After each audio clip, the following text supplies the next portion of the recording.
Bonjour à tous, bienvenue à ce webinaire BrokerMail sur la gestion des listes de contacts et bien entendu des contacts eux-mêmes également. Je vois que tous ceux qui s'étaient inscrits au webinaire ne sont pas encore arrivés. On va attendre quelques secondes. Pendant ce temps-là, juste vous dire qu'on fera un mix entre une présentation sur slide et une démonstration live. On ira donc directement dans l'application BrokerMail. Et normalement, demain, vous recevrez un email avec un lien vers l'enregistrement vidéo de ce webinaire. Donc, vous pourrez le regarder à nouveau à votre aise si vous le souhaitez. Vous connaissez sans doute l'utilisation maintenant de ce type d'outils de webinaire. À droite, vous avez la possibilité de chatter, de poser vos questions. Donc, n'hésitez pas à m'envoyer l'une ou l'autre question, demande, suggestion, etc. Vous pouvez faire un petit test maintenant si vous le souhaitez pour voir si le chat fonctionne bien. Bien, je pense qu'on va tout doucement commencer. Et donc, un webinaire sur la gestion des listes de contacts. Ce que je vous propose, c'est de passer en revue d'abord la création de listes d'envoi, c'est la base de tout. Ensuite, de voir comment il faut ajouter des adresses aux listes, à la liste, aux différentes listes, et puis comment gérer les adresses une fois qu'on a commencé à envoyer des mailings et que eh bien il y a peut-être des personnes qui se sont désabonnées, il y a des adresses fautives, etc. On va essayer de voir comment il faut gérer les adresses par la suite. Donc, commençons peut-être d'abord par un conseil général en email marketing. Pour avoir le plus de succès possible, essayez d'envoyer toujours le contenu le plus pertinent à votre cible, à votre audience, à votre groupe de clients. Et pour que ce message ou votre contenu soit le plus pertinent possible, la bonne idée, bien entendu, c'est de segmenter. Segmenter vos listes d'envoi, segmenter vos destinataires, pour, par exemple, ne pas envoyer d'articles sur, je sais pas moi, l'assurance Breed Machine à des gens qui sont pensionnés, des particuliers pensionnés. C'est vrai que c'est pas terrible. Et si vous le faites régulièrement, ben peut-être que ces pensionnés, la troisième fois, vont dire, ben je regarde même plus le mail parce que de toute façon, il y a quand même rien pour moi dans ces envois. Donc, essayez le plus possible toujours de segmenter. Segmenter, eh bien, vous allez pouvoir le faire à travers les différentes listes que vous allez pouvoir créer dans BrokerMail. Donc, d'abord, on peut en créer autant que vous souhaitez. Hein. Donc, il n'y a pas de limite à ce niveau-là. Mais vous pouvez donc créer plusieurs listes et chaque liste représente alors un segment. Hein. Par exemple, le segment des particuliers versus les professionnels ou les indépendants.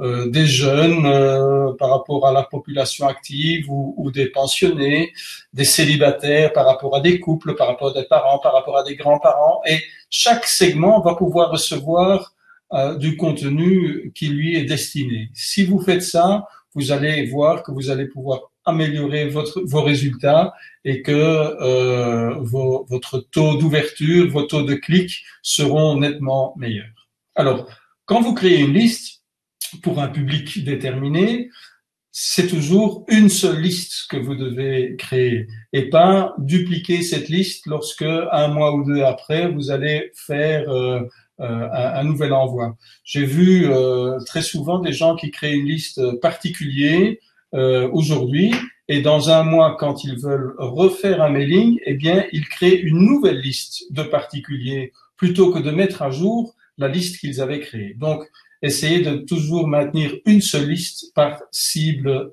déterminée. Bien entendu, à tout moment, vous allez pouvoir modifier le nom que vous avez donné à votre liste ou la supprimer. Alors, je vous propose de regarder un peu en détail ce que cela donne. Alors, c'est BrokerMail ici, voilà.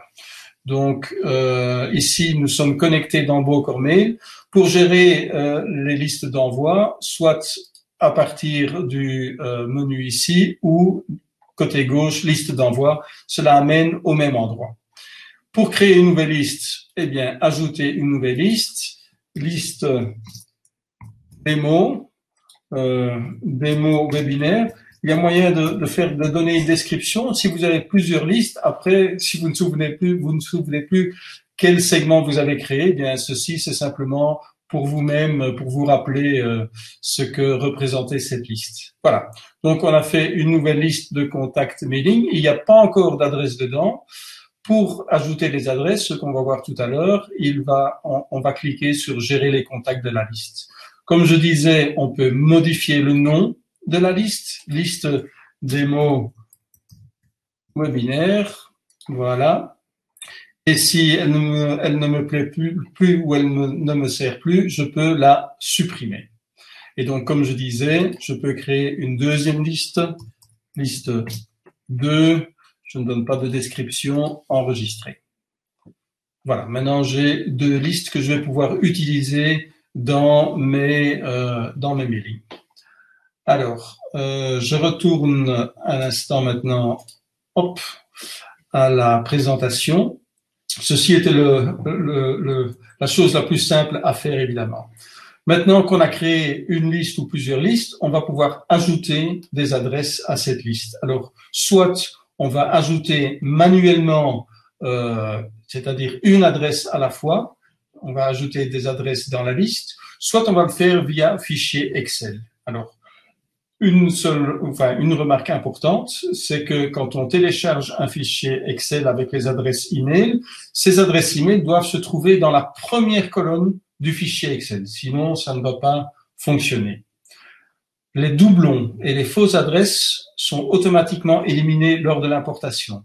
Je sais que vous sortez normalement vos listes depuis votre logiciel de gestion de bureau de courtage, très souvent c'est Brio, et il y a dans ces listes énormément de doublons, des monsieur et madame qui ont la même adresse email, mais dans le cadre de nos envois, on n'a besoin que d'une seule adresse. Donc, lorsqu'on importe, ces doublons et les fausses adresses seront automatiquement éliminés.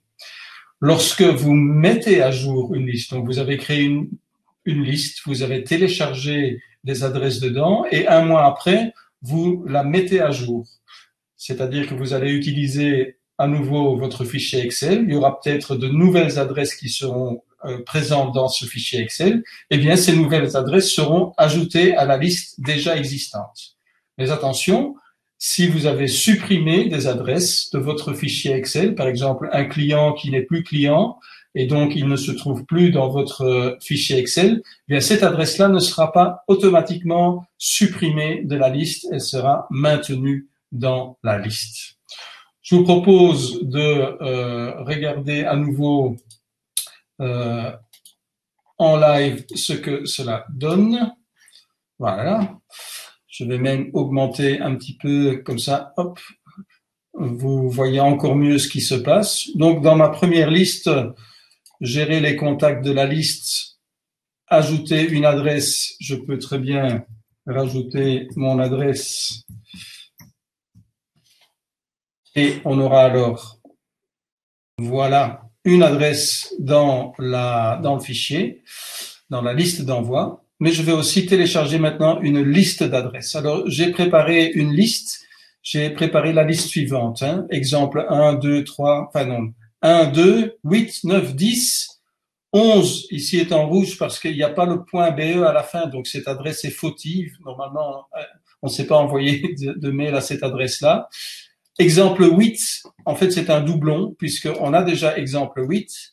Et on a ici une autre adresse, next23move.be. En fait, elle est fautive, mais elle est correcte. La syntaxe est correcte. Maintenant, next23move.be n'existe pas, mais ça, au départ, on ne le sait pas. Donc, si je télécharge cette liste d'adresses, je vais là. Alors, j'ai exemple broker mail, je l'ai là. Hop. OK. Et donc, on voit que il y a un doublon qui a été retiré. On sait qu'il y avait l'exemple 8 qui ne fonctionnait pas. Et j'ai donc 7 adresses actives. Cette adresse, j'ai le 1, le 2, le 8 une fois, 9, 10. J'ai ma mauvaise adresse qui est dedans parce que on ne sait pas qu'elle est mauvaise, elle est correcte, mais celle qui n'avait pas de .be, elle n'est pas présente dans la liste. Donc à ce niveau-là, tout se passe comme ça devrait se passer. J'ai un deuxième exemple. En fait, ici, j'ai donc supprimé l'exemple 1 et j'ai rajouté deux adresses 5 et 6. Et donc, je pense que c'est comme si on faisait une mise à jour de la liste. Voilà, c'est l'exemple BrokerMail 2. Je télécharge.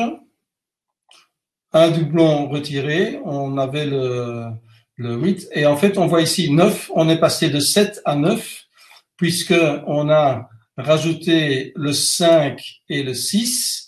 Le 1 ne faisait plus partie de notre fichier, mais vous voyez qu'il est toujours là. Donc, on va voir maintenant ce que, dans la gestion des adresses, ce qu'il convient de faire ou ce qui serait une bonne idée de faire à ce niveau-là. Je retourne ici. Donc, on a vu d'abord comment créer des adresses et pourquoi c'est une bonne idée. Ici, on voit comment on peut ajouter des adresses à une liste la première fois ou mettre à jour la liste. En mettant à jour la liste, les nouvelles adresses seront ajoutées. Les adresses qui ne feront plus partie du fichier Excel resteront malgré tout dans la liste. Troisième niveau, c'est la gestion des adresses. Donc, une fois qu'on a commencé à utiliser les adresses, elles peuvent devenir ou elles peuvent avoir un statut différent. Elles peuvent être soit actives, et c'est-à-dire qu'elles seront utilisées pour l'envoi, il n'y a rien à dire à ce niveau-là.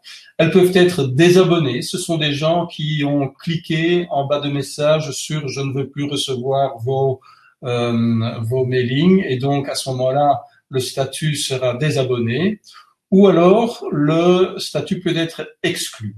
Alors, pour bien expliquer la différence entre une adresse désabonnée et une adresse exclue, une adresse désabonnée, donc comme je disais, c'est soit le destinataire qui l'a mis en désabonné, mais vous aussi, on va le voir, vous pouvez mettre une adresse en désabonnement. Le désabonnement, en fait, n'est valable qu'au niveau de la liste concernée. Donc, quand vous désabonnez quelqu'un, vous désabonnez la personne de votre liste X. Et si l'adresse se trouve dans une autre liste, là, elle ne sera pas désabonnée. Si vous avez une liste, par exemple, particulier IARD, et vous avez une liste particulier placement, et une adresse se trouve dans les deux listes, c'est tout à fait possible. Si vous la désabonnez ou si elle se désabonne d'une liste, elle sera toujours active dans l'autre liste.